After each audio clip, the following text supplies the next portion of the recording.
It's the Alien Conspiracy Podcast. We are your hosts, Agent ETA and Agent Anderson. Come along as we examine UFO sightings, conspiracies, and all things strange. Follow the show on Twitter at AlienConPod. Okay, today we have a special guest, Bobby Bladez from the Inhuman Experience podcast. Hi, thanks for being with us. We appreciate it. Hey, what's up, fellas? Thank you for having me on your show. Pleasure to have you, man. Thanks for coming. How did you guys start your show in the first place? Well, we started off as wanting to do a podcast, but kind of procrastinating. And then we ended up on a wrestling podcast. Oh, really? Yeah. So we did that for a little while. And the whole time we were doing that, we're like, we got to start our own thing. Mm-hmm. And we were just searching around topics for creating a podcast. Like, just trying to figure out what do we want to do. And we realized that we both because we started off how Bobby Anthem and I got together. I probably should have said that first, but it's okay. We started off we've been rappers for years. And I met him on Twitter and I sent him some of my tracks and he was like, hey, we got to work together. And like that, we kind of got started like that. We called ourselves the Inhumans. Okay. So we started making music first. And then I wanted to do a podcast, but I didn't know what kind of podcast I wanted to do. And it turns out that we were both into ancient aliens and ghosts and shit like that. So, we just kind of connected on that level there. And we created the Inhuman Experience since the name was already there for us, That's got to be one of the coolest names I've seen for a podcast. It's really awesome. Well, it's not a bad name for a rapper either, for a rap group. It almost kind of reminds me of Deltron, the funky Homo sapien. Oh, yeah, Del. He's cool, That's man. one of my favorite right there of all time. So have you had any paranormal experiences or UFO sightings or anything like that? I'd like to say yes, but honestly, no. I mean, as a kid growing up, I used to think my house was haunted, but it was probably just my imagination. Sometimes doors would close. I would hear sounds in the middle of the night. And it didn't help that I had older sisters that would always tell me that the house is haunted and there's ghosts in there and stuff. So, yeah, I had a pretty wild imagination. Yeah, I wonder sometimes if that has more to do with how children seem to see more things than adults do. I wonder if it's just imagination or if something shifts in the closet, we interpret it as just being something shifting in the closet where a child will certainly think that it's a ghost or something. Oh, absolutely. It might be because our minds are open to more things at a young age. Yeah, I think that's definitely a possibility as well. Yeah, for sure. What's your favorite case file so far that you've done on your show? The one that we've done on our show, my favorite would probably be, I've had a few, but I liked when around, I think it was episode 2 or 3, where we did the Anunnaki, and I want to revisit that one again with hopefully more research this time. That's pretty cool. So how did you go about, because I haven't heard this episode, were you guys talking about Anunnaki and how they might be evidence for existence of giants and stuff, or? Well, not just as giants, but we approached it kind of like how, I guess, where religion came from. These creators of humankind were known as our gods, but they were actually scientists. And then they messed around with our genetics, and this is how humans came out to be. And that's why we're so violent, because we have that slave mentality and stuff like that. We were just kind of pondering a bunch of different things. And it was a really cool episode to dig into. If I remember correctly, you guys were kind of just doing a roundtable, spitballing kind of stuff. It's a pretty good episode. I enjoyed that one. Oh yeah. Yeah. We had, our good friend, the Wookiee there, who used to do his own wrestling podcast. But now he does Archon's Corner. It's kind of a card game type thing. Oh, okay. What kind of poker or? Oh no, or it's it's kind of I think it's Magic the Gathering, although I've never played or heard of this type of game. if you look at the picture that I posted just earlier in the Discord channel, if you look at where my microphone is, those are actually Magic the Gathering cards that I put on the wall because I like the artwork. Okay. Yeah, I used to have a calendar of Magic the Gathering. That's really cool artwork. So cryptids. Do you have any particular opinion or favorite cryptids, or do you think that that sort of thing is kind of, some people think it's nonsense? Oh, man. I would never rule that out, although I haven't seen one. Probably would be scared and shit myself if I had seen one. But we love cryptids. We actually want to do a lot more episodes on the different types of cryptids and classifications. Yeah, I think it's a really fun topic because there's so many people see so many strange things. Most of the time it turns out to be something ordinary, but once in a while it turns out to be real. Like, for example, the panda bear was apparently a cryptid until they actually were able to bring it back to Europe and people said, oh, you know what? We believe you now. Oh, wow. Okay. Walking yeah. teddy bear, get out of here. Walking teddy bear. Well, wasn't that the same story for mountain gorillas in Africa or something like that? It was just like a story people were hearing. They didn't have it confirmed until like sometime in the 19th century or something like that. I don't know about that one. I haven't read that much about that one, but I'd believe it. Yeah. I wonder if anyone said that about the Australian animals.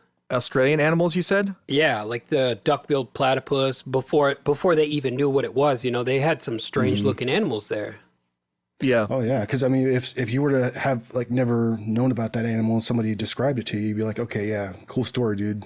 Yeah, half duck, half something or other.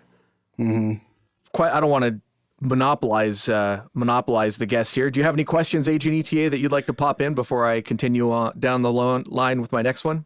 Well, I do have a statement. Earlier when I had responded when you were talking about Anunnaki, I do believe in my mind I mixed up the words Anunnaki and Nephilim.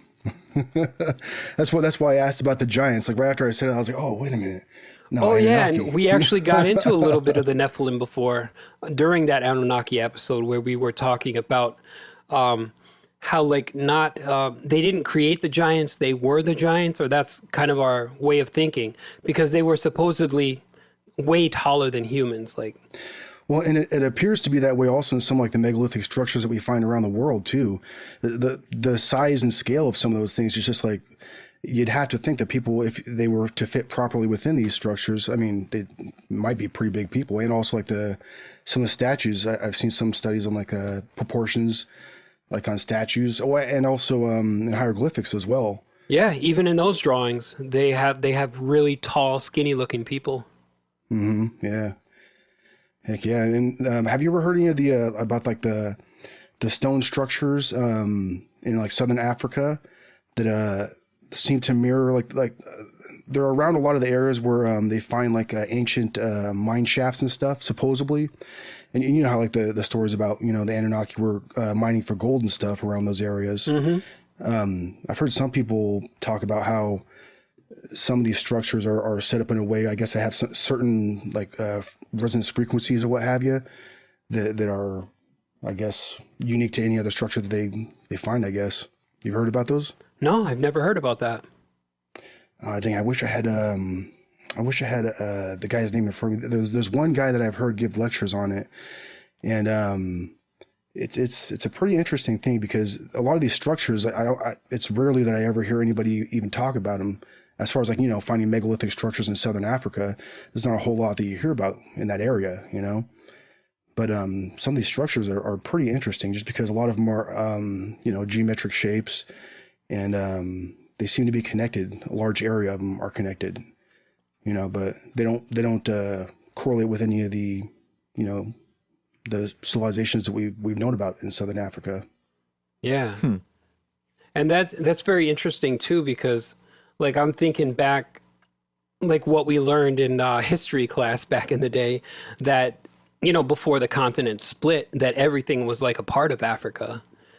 Mm-hmm. And so as it split, like the people split off. So maybe they built all these structures during that time before the continents had shifted and moved around.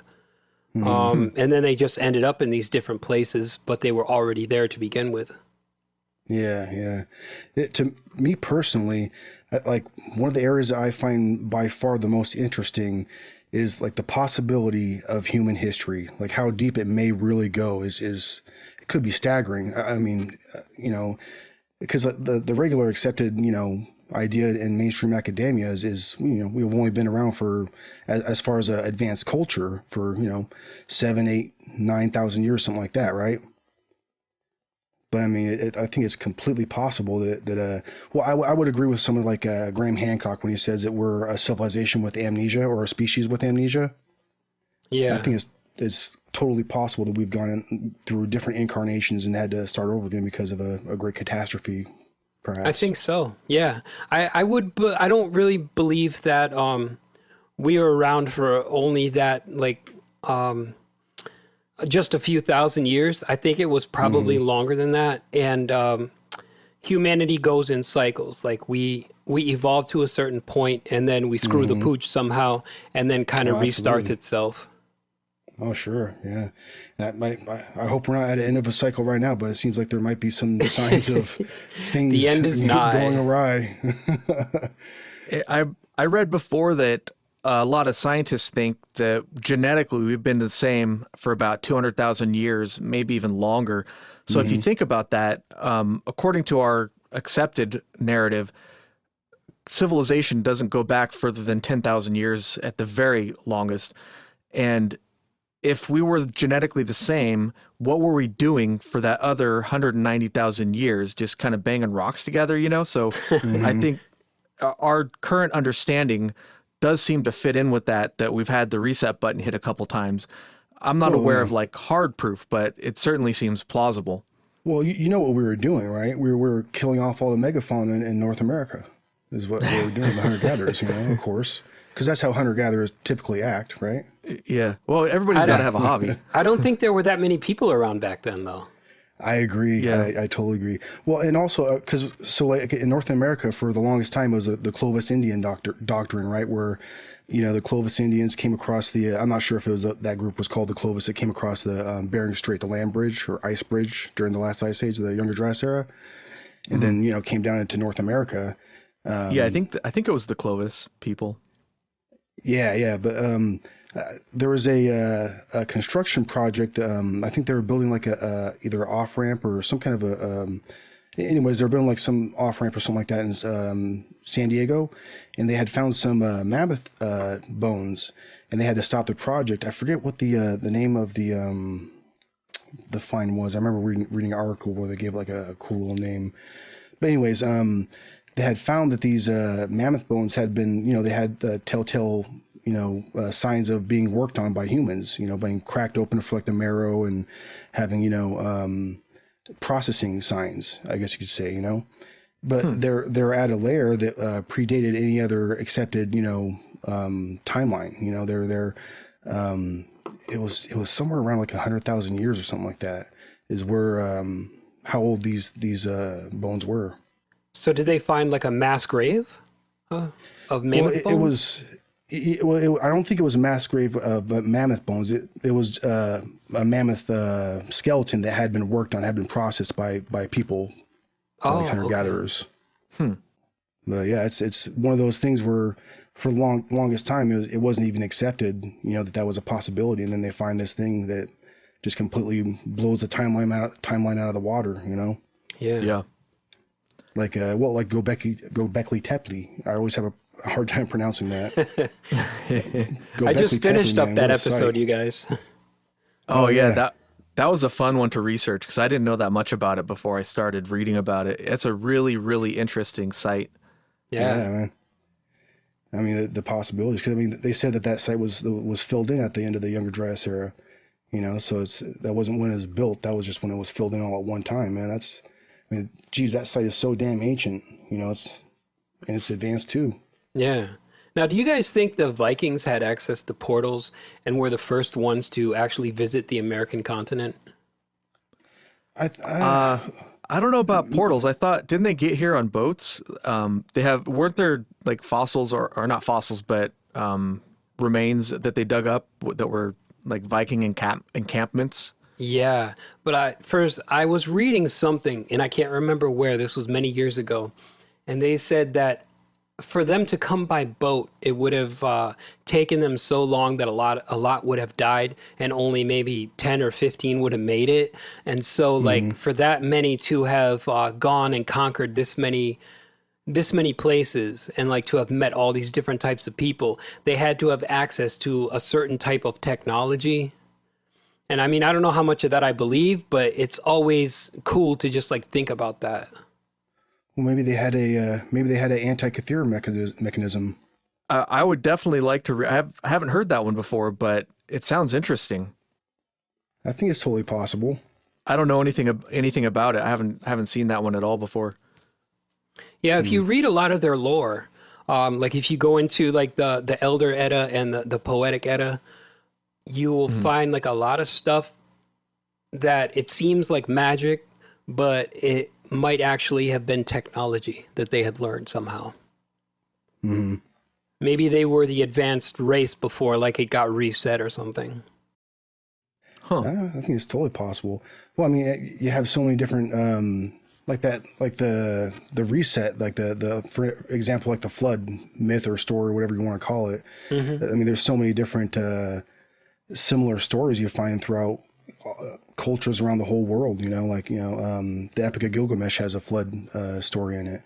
Obviously Noah is the one that a lot of people know about. And also you have civilization bringing characters like I always get them mixed up, but I believe in the Aztec culture was Quetzalcoatl, and the Inca culture was Viracocha, I think. But I always get those two names mixed up. I forget if I'm citing it correctly or not. But there's so many similarities of people that were warned about a great catastrophe and survived the great catastrophe, and then they also brought back civilization and technologies afterwards. And, I don't think that's, to me at least, that's not a coincidence. I think there's so many direct correlations there. I think they're telling a very similar story, but from different perspectives and possibly even different points in time as well. Right. Definitely makes you think. Oh heck yeah! I mean that's one of the things too that always sparks my imagination is, dang. If like, especially when you look at, I've never been to any megalithic sites, although they're definitely on my bucket list, one day traveling to a lot of these cool sites, man. But just looking at video and stuff, the imagination runs wild. What did this look like when it was brand new, Right. What were these people like? What were the cultures like? Geez, because there's no doubt in my mind that we don't have the slightest inclination really of how they really were, Yeah. But, well, I mean, for some of the more ancient buildings and stuff, you know what I mean? Like Yeah. even the Babylonian, we can only posit that. We can't draw an accurate picture of what their day-to-day life was like, or the kind of things that they had, how their society was. We could just speculate on that. Mm-hmm. Man, if only I had access to all those clay tablets that have been found in the Middle East and stuff, and if I could read cuneiform like perfectly. Yeah, right. Got to get a time machine. I know, right? It's the amount of information from what I understand is substantial, and there's only, I don't know a whole lot about that stuff, but about like that big cache of cuneiform tablets that were found. Yeah. And they were referring to not Babylon. It was what was one of the Sumer? Sumer, there you go. Yes. Because I guess they were really detail oriented, and they always tracked everything that was happening in their culture. Okay, yeah, I misspoke. I actually meant I meant Sumer, not Babylon, but I always come up with Babylon first for some reason. Yeah, well, wasn't it like a Babylonian site that those tablets were found in? I can't remember. It's been a long time since I remember, because I remember I watched some lecture about that is where I got the information from. It was so long ago that, I don't know, sometimes when you get down the rabbit hole and you information starts jumbling up, Yeah, you take in a lot of information and then you forget the source. Yeah, no, that's a constant problem for me. I have to go back and look at, where did I find this out, or where did I remember hearing this, Mm-hmm. So going back to the giants that we mentioned, I don't actually know that much about it. Are there any like fossils or maybe giant-sized tools or some sort of physical evidence that's been found, or is it just evidence through like the hieroglyphs and stuff like that? Yeah, I don't think there's actually evidence for like giant bones. I don't think anybody's ever found that. I could be wrong. I've heard tales of agents from the Smithsonian like gobbling up that type of evidence. You ever heard of that? No. I have read that somewhere. I forget where I read that, but I have seen that before. Yeah. Yeah. I don't know. I think it's definitely possible. I've heard. I mean, I've never seen anything concrete myself, like relating to the subject, but I've heard a lot of stories of when like the early settlers in in the United States came across west. They heard a lot of stories from like the Native Americans talking about these very, very tall red-haired giants that were they would get raided by in ancient times or something like that. And I've heard of I've seen like pictures of news clippings, but those could be so easily faked that it's not real. Yeah. And there's so much misinformation dealing with this subject too, because you just take one search on Google Images and you'll find all sorts of doctored photos when it comes up across this type of thing. Yeah, Yeah. I remember sometime in the 80s, the Weekly World News, and they said they had found the bones of a giant. Mm-hmm. And me being an impressionable youth, I thought there were giants walking among us. So, yeah, just believe like Bat Boy was alive and like all that other crazy stuff. Or like Well, Bat Boy's Chupacabra. real. What are you talking about? That's one cryptid I'd like to see. Oh, yeah. I don't know much about that one. I've heard of Bat Boy. Used to be on the covers of the Weekly World News pretty much every week. Yeah, or National Enquirer kind of stuff. Yeah. Oh, yes. Okay. Yeah. It's funny because supposedly National Enquirer and like those sell a lot of copies, those kinds of things, but I've never seen anybody buying it at the grocery store. Mm-hmm.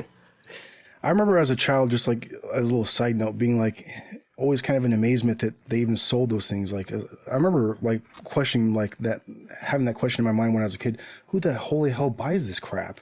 You just take one quick look at the headlines and the pictures and you're like, well, that's not real. You'd be surprised. I mean, they're not real, but they've got some fantastic stories in them. Yeah, I've heard they have some diamonds sometimes, right? Yeah. Yeah. Or some of their stories have ended up like being true. Yeah, they've broken some big stories. I forget which one, but there was a recent one, like, well, by recent in the last decade or so, that was a big story that got broke on the National Enquirer that ended up being true. But I'd have to look it up. I forgot which one it was. Was it about Charlie Sheen? I don't remember. Probably. Yeah, I don't know. Especially nowadays, I find myself less and less paying attention to news stories or the news cycle just in general, just out of frustration, to be honest. Right. Yeah. It's tiring. Yeah. I've know, come to the right? conclusion that it's all mostly just kind of made up or some kind of distraction anyways. They don't really report on the important stuff most of the time. No, because good news doesn't sell. Yeah. Yep. Yeah, you got to get those clicks, right? Yep. Yep.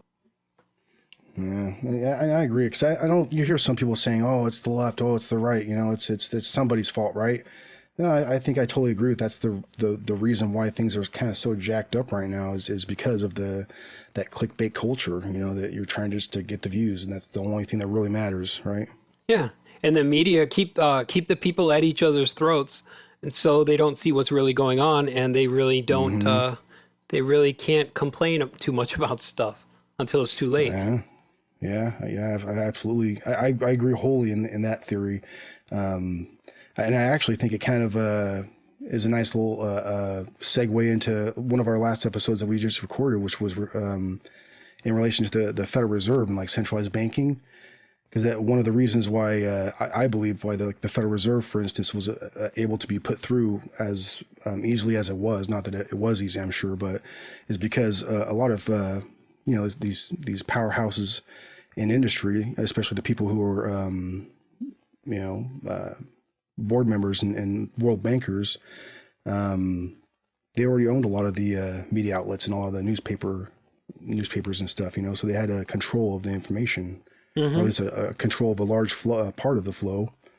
And I don't think it's anything different nowadays either, No, probably not. Have you guys looked into the Federal Reserve or banking at all in your show? No, we haven't even come close to that. It's really interesting because I didn't know anything about it, but we wanted to do a show on it. It's one of Agent ETA's favorite topics. So I started researching it, and the first thing I did was watch this video he recommended called, I think, The Creature from Jekyll Island. Well, the book is there's a great book called The Creature from Jekyll Island, and it discusses like the meeting that took place in kind of like how the Federal Reserve was set up and planned out, and the events leading up to it.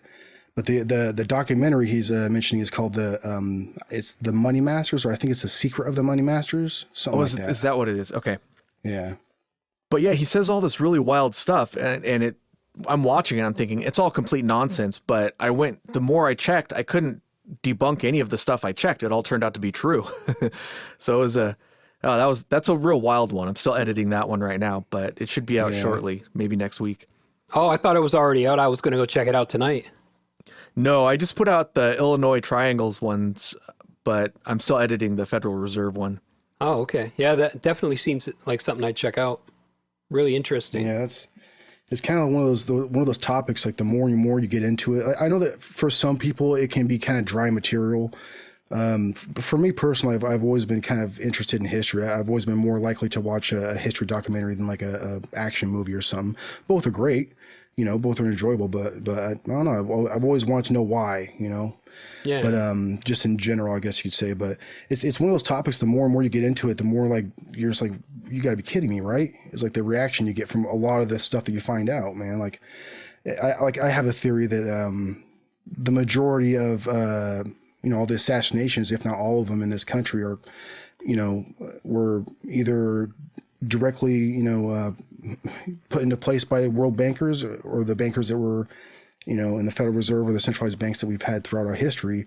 I think it's quite possible that all of them they're basically hits put on our presidents or whoever they tried to assassinate. Like, well, for instance, like the most famous one that people are going to know is JFK, right? Mm-hmm. So shortly before JFK was assassinated that same year, he put through Executive Order 11110.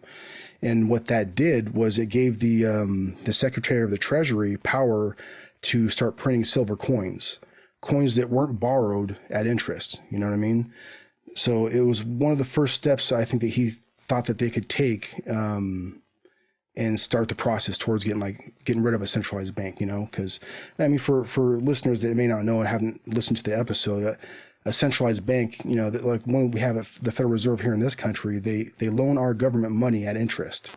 So when you hear like a politician claiming that they have a plan to pay off the budget, right, to pay off all the debt of the nation, well, that would have to entail getting rid of the Federal Reserve as well, because the Federal Reserve is a private entity held for private profit, So, our government has basically no recourse for auditing them or even really standing up against them because they control the flow of money and they control interest rates as well, Oh, wow. Okay. See, I had no idea that. And so when they say that our country is in debt, like this many billions of dollars or whatever it is, that means we owe the Federal Reserve that kind of money? Not all of the debt, but is the Federal Reserve, but like the lion's share of it is the interest that we owe to the Federal Reserve. Yes. Okay. And one of the other evils is fractionalized reserve banking as well. So on a very, very simple a very simple explanation would be like, say if the Federal Reserve loaned a bank $1, that bank can turn around and loan out $10. Well, where did that extra money come from? Well, nowhere, right? But you still have to pay the interest on it. Yeah. You know what I mean? But it's a shady deal. There's no reason why a government shouldn't have the right to print its own money, right? Right. I think. Right. But I think in a large sense, it's these type of practices have really held back the human race. I think that we could be better off than we are now.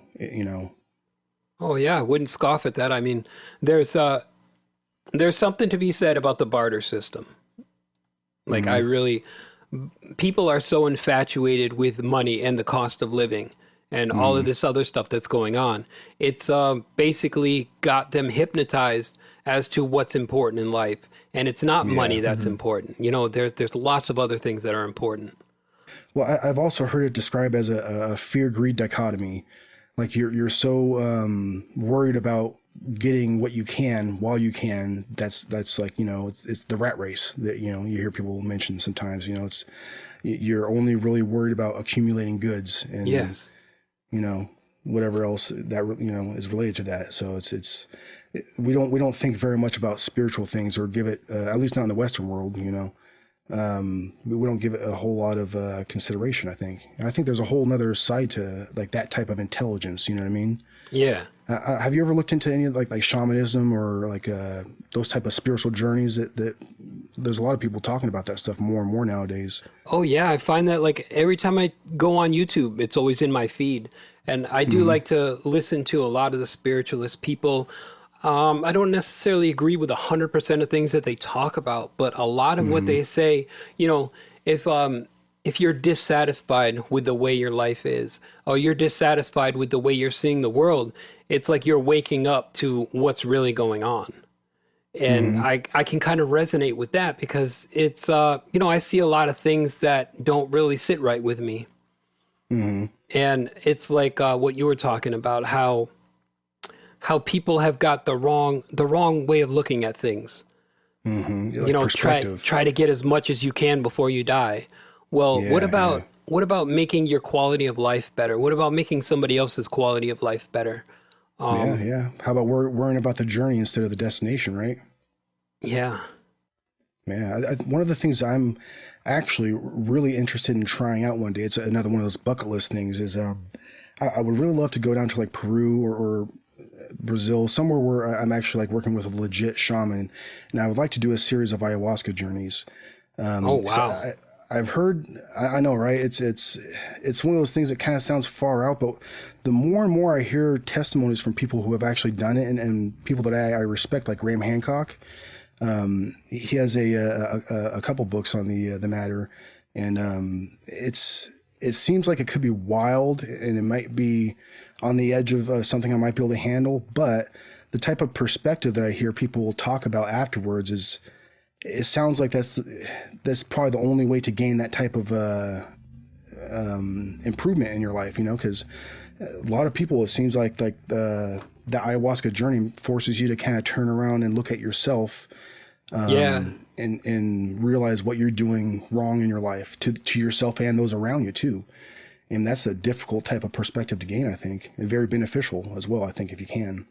Right. And we did one of our earlier episodes was on entheogens. We were talking about like magic mushrooms, LSD, and that kind of stuff. And a lot of those psychedelics really hold a mirror up to your psyche, and you're kind of forced. You can't turn away from it because how you going to escape yourself. As long as you can break past the waiting room, right? Yeah. And so I believe that in a way the easiest entrance to begin that would be cannabis.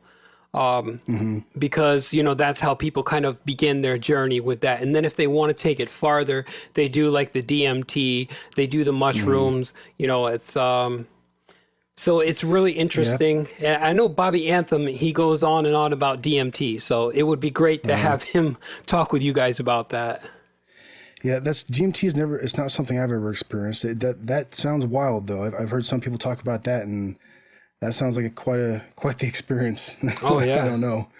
But yeah, I think psilocybin is also one of the ones that interests me the most as well, because I've heard a lot of people talk very positively about some of the results that they've gotten from either microdosing with psilocybin or taking heroic doses of it and coming out the other side with serious perspective.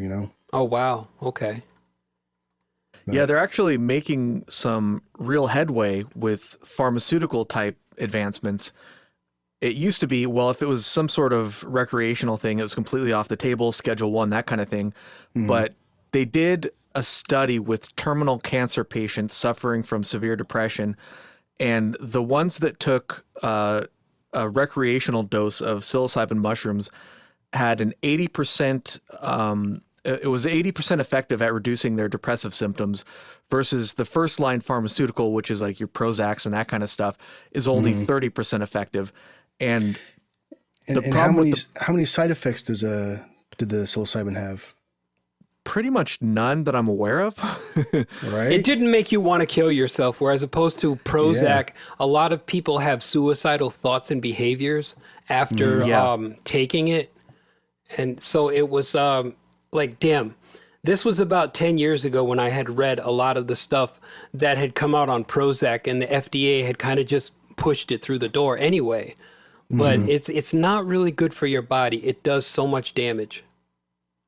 Yeah, That makes it's sense. nasty stuff. And you have to take it every day forever versus the mushrooms. They had 1 or 2 doses and that was it. They were pretty much good to go after that. They didn't have to take it every day.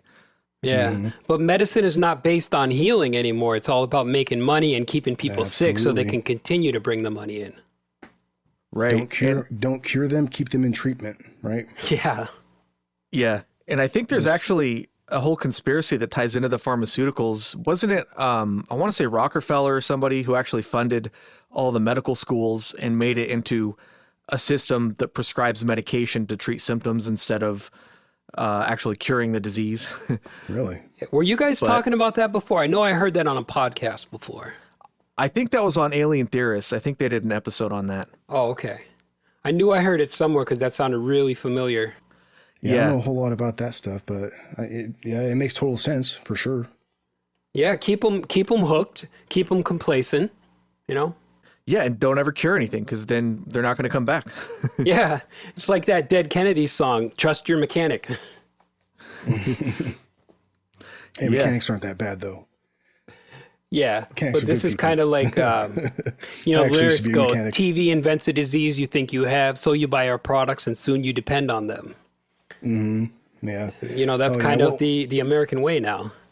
Yeah, well, it's like a lot of the practices that companies have, like Apple is one of the notorious ones. What is it termed? It's designed obsolescence or something like that. Oh, yeah. It's that is so frustrating to me. It's like, really, can't I just pay my money? It's already expensive as crap, you know, like an iPhone, for example, you know, or whatever kind of product you want to talk about. It's already expensive as heck, man. Can't I just pay for the damn thing and it works? You know, is that too naive of me to want? You know, Right. Yeah, that's most products. I think cars are the ones that get me the most because they definitely design those to break, and they're so expensive. Well, it's like Windows. One of the first things that comes to my mind when you talk about that is electric windows. I used to have a 1962 Chevy pickup, and it had roll up, crank up windows, you know, just like the old school style. And the gear ratio was great. You'd crank it a couple times, and that big old beefy thick window pane would be up and you know, you're done with it, you know. But once electric windows started coming out, they changed the gear ratio on the crank windows to where it took a lot more cranks to get that window all the way up or all the way down. And they made it annoying on purpose so you would want the electric windows, because the electric windows cost them less to produce, but they also charged more for them, you know. Yeah, As an option. Conspiracy. that's a good one. I didn't know that. bastards. That's a fun one. I like that.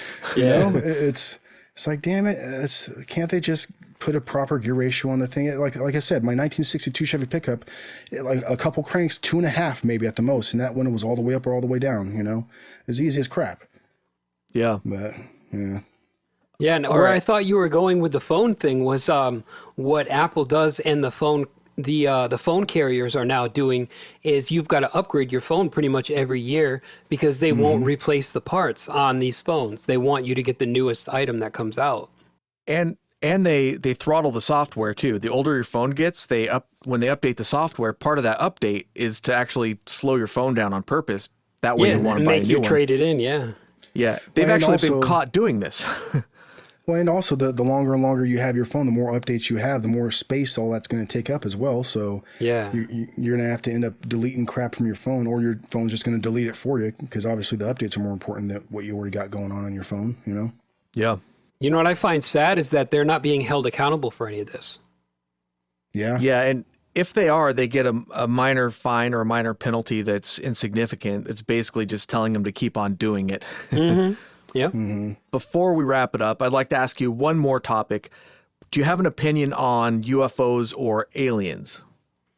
Aliens. Or is it all government technology? Or I'm kind of just throwing that right at you, I guess. But Yeah, I got a weird way of thinking that. Like, and if you've heard, if you've listened to our show, Bobby's stance is he believes in extraterrestrial life, whereas I believe in extra dimensional life. oh, okay. Yes. So I think that the aliens are from another dimension, whereas I don't really think they're from another planet, because if they spent all that time, however long it takes to come to the point A to planet point to B visit travel. to visit a it's bunch not of realistic. monkeys with guns, I don't know, that's a little ridiculous. Yeah, So- I absolutely agree with that. Yeah. Yeah, I believe in extra dimensional beings. Okay, that makes sense. Thanks for that. So before we wrap it up here, do you have your Twitter account or your channel or anything you want to plug?